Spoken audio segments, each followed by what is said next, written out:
Bonjour à tous et bienvenue pour ce nouveau tuto Zendesk. Saviez-vous que vous pouviez personnaliser les statuts des tickets? Ça vous permet de faire correspondre votre workflow Zendesk à votre process métier.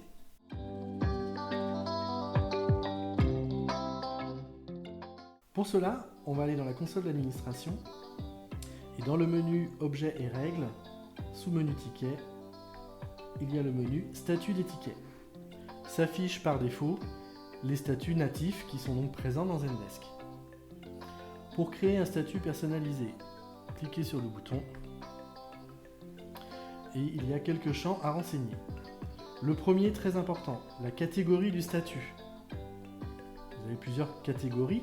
Est-ce que le statut que vous voulez créer correspond à une catégorie ouvert, en attente, en pause ou même résolu? Là, dans mon exemple, je vais créer un statut en pause complémentaire au premier qui existe déjà. Donc je choisis la catégorie en pause. Ensuite, on me demande le nom du statut, donc le nom que verra l'agent dans le ticket. Ici, je vais écrire en cours de correction.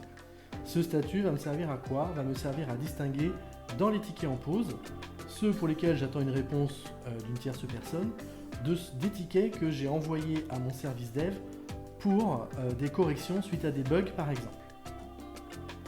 Je peux mettre éventuellement un descriptif pour l'agent, par exemple ticket chez le dev pour correction de bugs.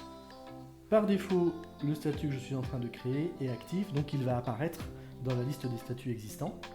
Si momentanément ce statut, je ne veux plus qu'il apparaisse, dans ces cas-là, je pourrais décocher plus tard ce statut.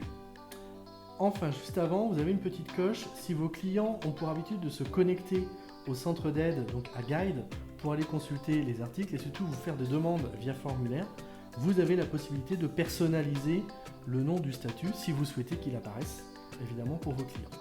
Une fois que vous avez renseigné les informations, vous enregistrez votre statut. Il apparaît dans la liste et vous pouvez voir qu'ici dans la catégorie en pause, j'ai bien deux statuts, le statut en pause natif de Zendesk et le statut que l'on vient de créer. Pour son application dans un ticket, l'agent aura à sa disposition le nouveau statut que l'on a créé. Ici, je vais positionner le statut donc en cours de correction.